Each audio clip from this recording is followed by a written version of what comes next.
क्या आप जानते हैं कि आज प्रधानमंत्री नरेंद्र मोदी बहुत व्यस्त है, क्योंकि वो किसी गहरे से गड्ढे में अपनी गिरी हुई प्रतिष्ठा को ढूंढ रहे हैं। और ये मैं नहीं कह रही हूं, मोदी जी ने ही तो कहा था कि जैसे जैसे रुपया गिरता है प्रधानमंत्री की प्रतिष्ठा भी गिरती है। अब जब रुपया 90 के पार हो गया तो सोचिए कि इस गहरे कुएं में उनकी प्रतिष्ठा जाकर धंस गई होगी।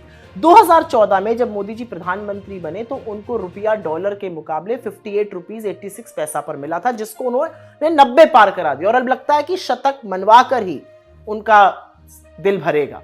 रुपए के गिरने के बहुत सारे कारण हैं, उसमें से विफल अर्थनीति और पूरी तरह से फेल विदेश नीति है। 3 बड़े कारण। विदेशी निवेशक लगातार पैसा बाहर खींच रहे हैं। 2025 में जो फॉरेन पोर्टफोलियो इन्वेस्टर्स हैं उन्होंने करीब करीब 2 लाख करोड़ यहां से निकाल लिया। अमेरिकी टैरिफ का हमारी अर्थव्यवस्था पर घातक प्रहार हुआ है। ट्रेड डील ना होने के कारण रुपया और कमजोर हुआ है। और एक बड़ा कारण है कि जो इंपोर्ट बिल लगातार बढ़ रहा है और जो ट्रेड डेफिसिट, जो व्यापार घाटा लगातार बढ़ता जा रहा है, उसके कारण भी रुपया कमजोर हो रहा है। लेकिन अब रुपए की चिंता नहीं की जाती। अब तो प्रधानमंत्री, उनकी सरकार, ढोंगी अर्थशास्त्री और चरण चुंबक मीडिया यह समझाने पर तुला हुआ है कि रुपए का असल में कमजोर होना अच्छा है। और ऐसा सभी करेंसीज के साथ हो रहा है। यह बिल्कुल झूठ है। रुपया एशिया की सबसे वर्स्ट परफॉर्मिंग करेंसी है। अप्रैल से अक्टूबर 2025 में इंपोर्ट बिल लगभग 650 बिलियन डॉलर का है, मतलब 58 लाख करोड़ रुपए, जो कि पिछले साल के मुकाबले 10% ज्यादा है। और ऐसा नहीं है कि आरबीआई ने कुछ किया नहीं। आरबीआई ने रुपए को मजबूत रखने के लिए करीब करीब 40 से 42 बिलियन डॉलर, करीब 4 लाख करोड़ रुपए खर्च किया, लेकिन उसका कोई असर नहीं हो रहा है।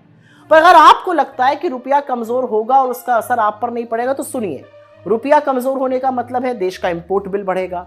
जो भी चीजें हम विदेश से खरीदते हैं वो महंगी होकर आएंगी, उसका हमें ज्यादा दाम देना पड़ेगा। अब जाहिर सी बात है, जो ज्यादा दाम देकर चीजें खरीदी जाएंगी और भारत लाई जाएंगी, उनका यहां पर भी दाम बढ़ेगा। मसलन कच्चा तेल, क्रूड ऑयल। अगर क्रूड ऑयल महंगा होगा तो यहाँ पे डीजल, पेट्रोल महंगा होगा। सब्जी, फल, फ्रूट, जो बाकी चीजें हैं, जो ट्रांसपोर्ट का कॉस्ट है, वो महंगा होगा। जब महंगाई बढ़ेगी तो आरबीआई इंटरेस्ट रेट बढ़ाएगा, मतलब आपके लोन की ईएमआई बढ़ेगी। और यही नहीं, विदेश में जाना, घूमना, रहना, खाना, पढ़ना, सब कुछ महंगा हो जाएगा। तो अगर आप इस मुगालते में हैं कि रुपया गिरता रहेगा और आप मस्त रहेंगे, तो एक बार बैठिए और सोचिए।